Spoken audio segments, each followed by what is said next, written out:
Hello, and welcome to episode unknown of My Dog Will Eat My Face. And I want to wish all my listeners a very happy new year.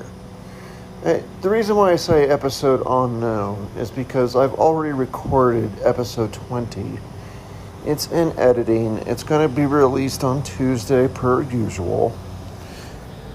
And since this is just going to be a bonus episode, I have to give it a number in my little application. And so it will probably be episode 21. But it's going to be in reverse order. So it's going to go 21 and then episode 20 just to confuse everyone. Not like anyone really cares. But be that as it may, I just wanted to say a happy new year to everyone. And to whine about something that I don't know if anyone else has seen this in their cadre of friends or not. And that particular issue is related to, unfortunately, contemporary news. And I always lose listeners when I talk about contemporary news because they're all going to get sad and upset. But be that as it may, this is my personal journal that I create for the internet to listen to. I really don't care if it hurts someone else's feelings. Anyway, that being said and out of the way, there is some terrible news that came out apart from the Happy New Year celebrations. Awful news. An elderly person, 99 years old, who lived a full, happy life and who is adored and loved by droves of people, passed away peacefully again at the age of 99. Oh my God, the horror of it all.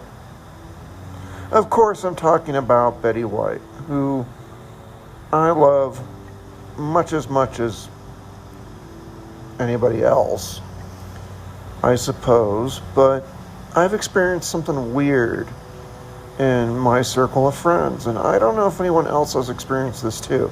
And this is not to hate on Betty White. I actually do love her. I've got great fond memories of her, watching her with my mom when I was a kid. She had a great sense of humor. She didn't think too highly of herself, and that, she didn't have this thriving ego like you see with a lot of Hollywood types. And she just had a really warm personality that you could see was authentic. And I really did love her and her performance. I mean, the Golden Girls, just for example, would not be the same without Rose, our precious Rose. But all that aside, I've noticed that amongst my friends, they are emotionally distraught over this celebrity death. Then, well, they're more distraught than anything. And I don't quite understand why. I mean, I understand that it's sad and it's an American icon. A loss like that should be recognized and lamented, of course. But there are people in again, my little circle that have been emotionally so distraught that I can't make sense of it. I had one friend who, not that long ago, lost his mother and then acted like Betty White's death was more traumatic to him than his own mother's death. Now, who am I to tell someone who they value in life and who they don't? But I've noticed a strange consistency amongst these people. I think the friend who did lose his mother is actually one exception. But most of these people I know who go berserk and are literally crying and pounding their chests and sorrow over the loss of Betty White. These are people, at least in my circle, who truly have never lost anything of any value. They've never experienced significant loss. And that's a pet peeve of mine, like people that don't want to go to the doctor because they don't like needles. Well, tough. Like I saw a show not the other day, I shared this months ago, but I was watching a show where a girl was crying because she didn't want to go to the doctor because they have needles. She was literally crying. And I was just thinking to myself, tough. Deal with it. Is that really your biggest issue? Is that what you're seeking to cry over? It flabbergasted me. And I'm seeing the same thing with Betty White. Grown men sobbing and unable to go out and a function on New Year's Eve because Betty White died. These are not grown men. At least, I'm sorry, they literally are grown men, but they're not acting like grown men. Grown anything, grown women, I don't care. They're acting like people that have never had a single loss. In my experience, I've had my friend shoot himself in the face. My best friend.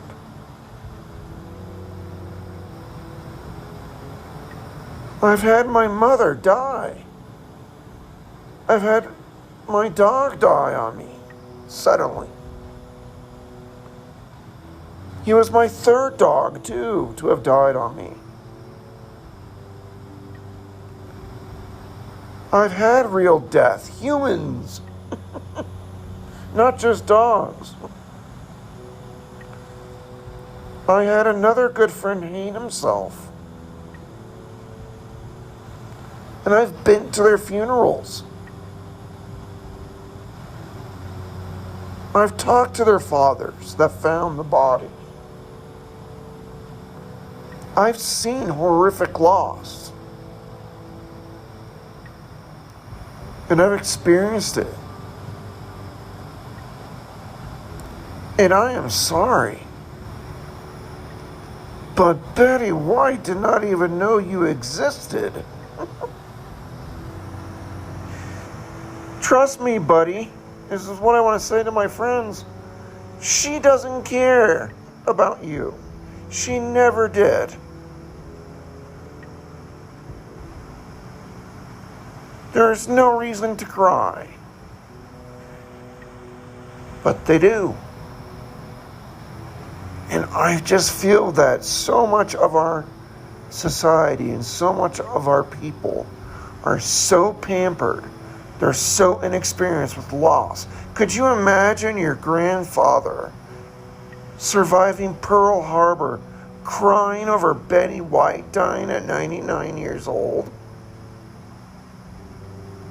At any point in his life?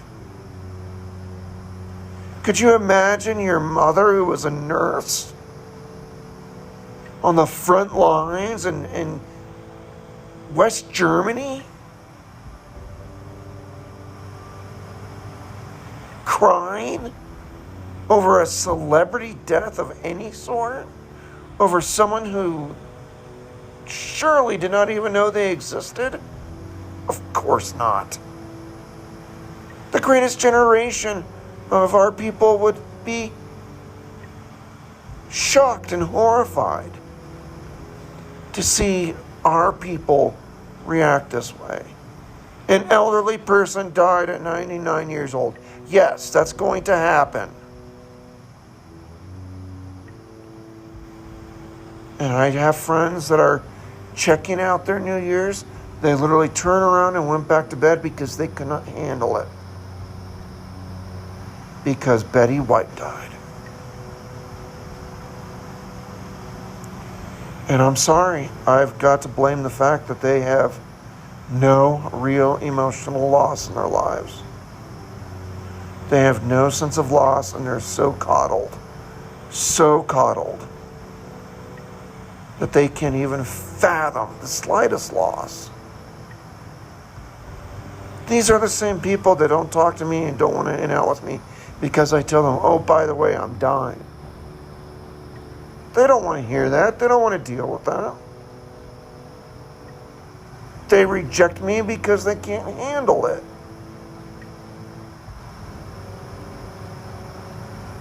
And this is just more proof of their inability to handle anything. And it's sad.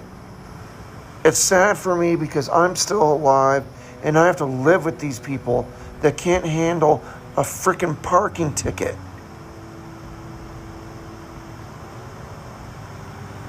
And cut me off and out of their lives.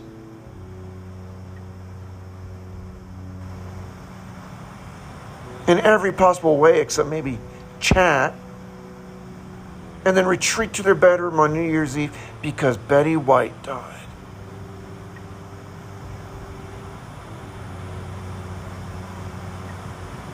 What fools. What pathetic people. One friend said, what was his phrase? I'm trying to think of his exact words. Don't take away people's emotions or something like that.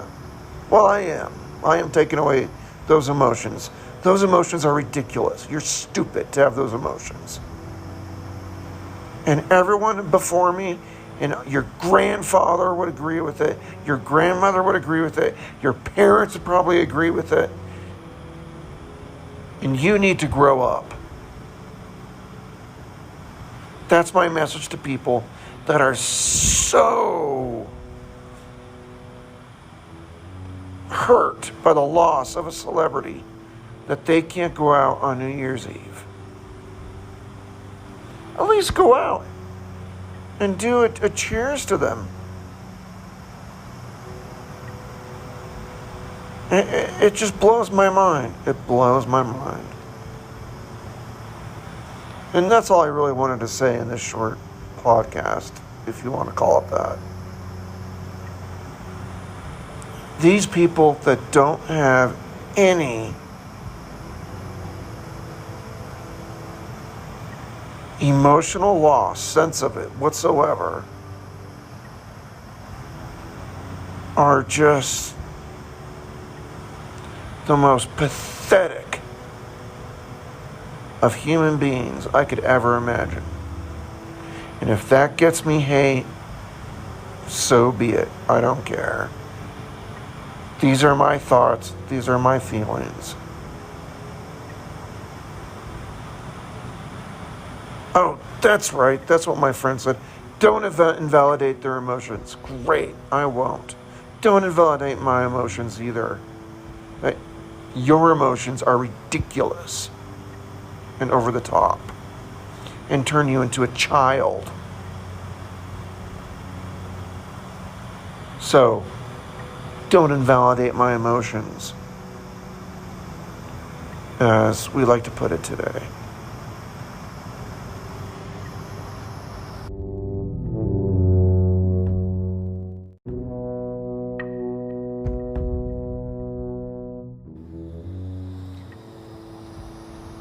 I just love that phrase.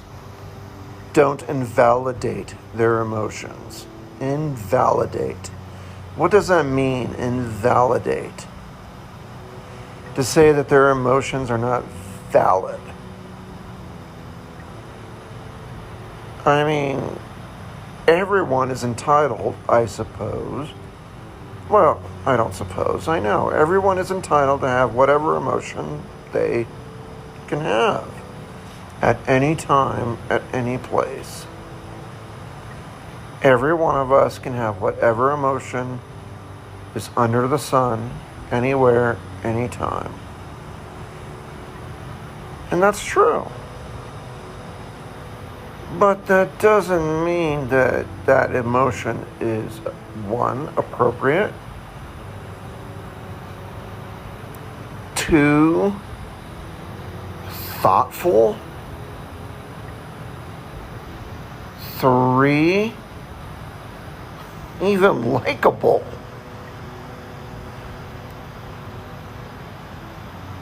And so by that very stupid logic, don't invalidate my emotions.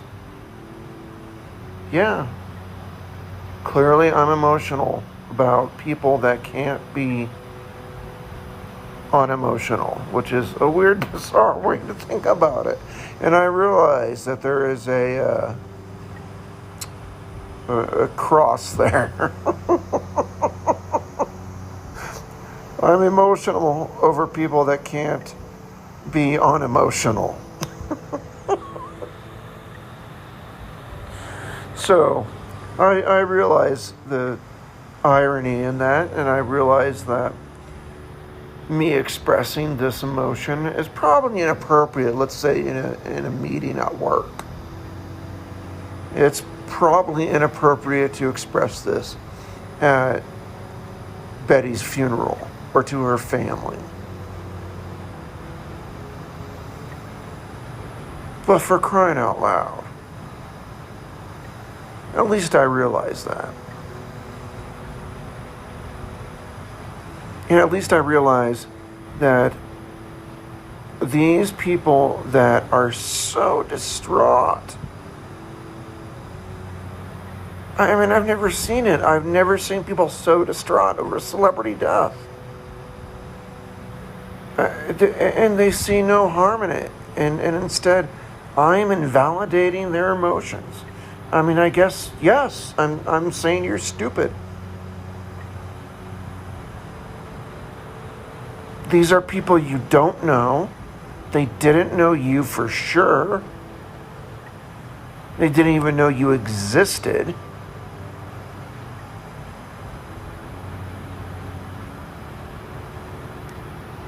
So, why get so emotional about it? I adored Betty White as much as the next guy. Like I said, I watched the Golden Girls relentlessly. Believe it or not, I actually even had an ex that liked the Golden Girls, who couldn't sleep unless the Golden Girls was played every night on the television. And I didn't realize until then how much that show depended upon the damn doorbell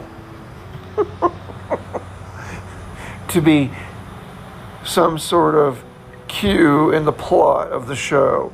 Because I swear, every 20 minutes there's the doorbell going off. And when you're trying to sleep, it's the worst thing in the world. Especially when you're trying to sleep and you have your dog who's 15 years old next to you. Just thinking there's a doorbell.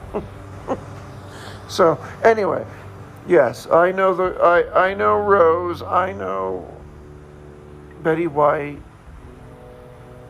I loved her work. I've seen her on SNL as well.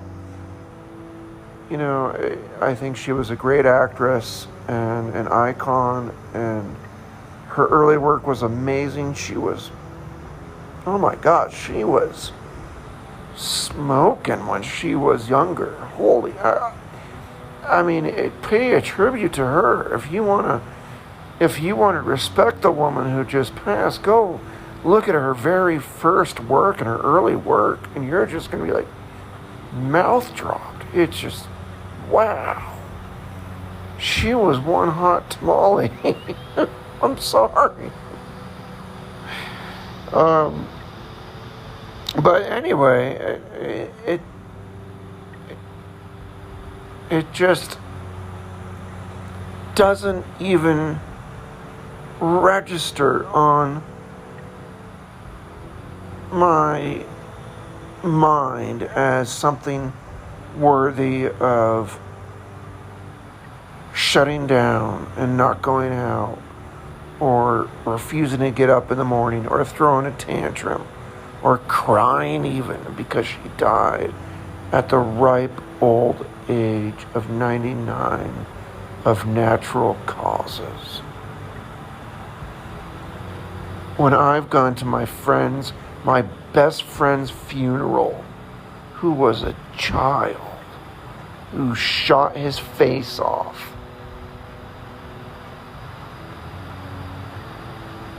these people don't know real tragedy.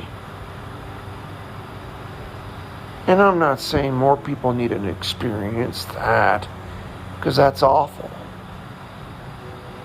But they need to not be so coddled. What does that mean?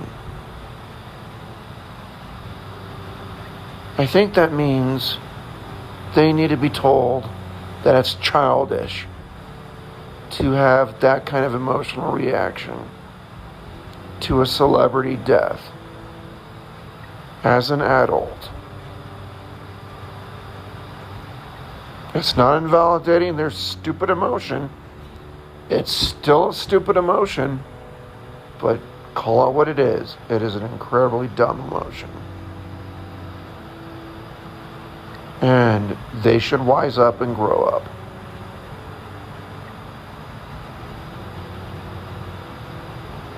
So, don't invalidate anybody. And don't invalidate me.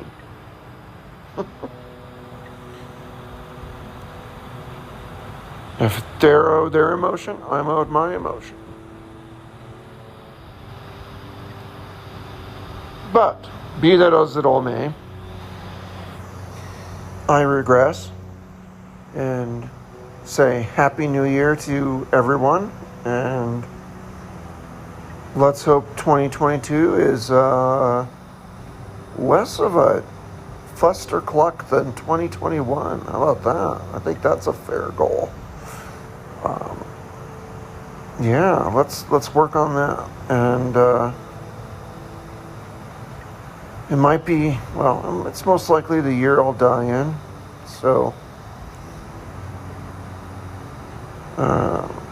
hopefully it will be a decent year. That's all that I can wish for. And so those are my thoughts as someone who is literally dying as I speak about a celebrity death and the new year. And that's all.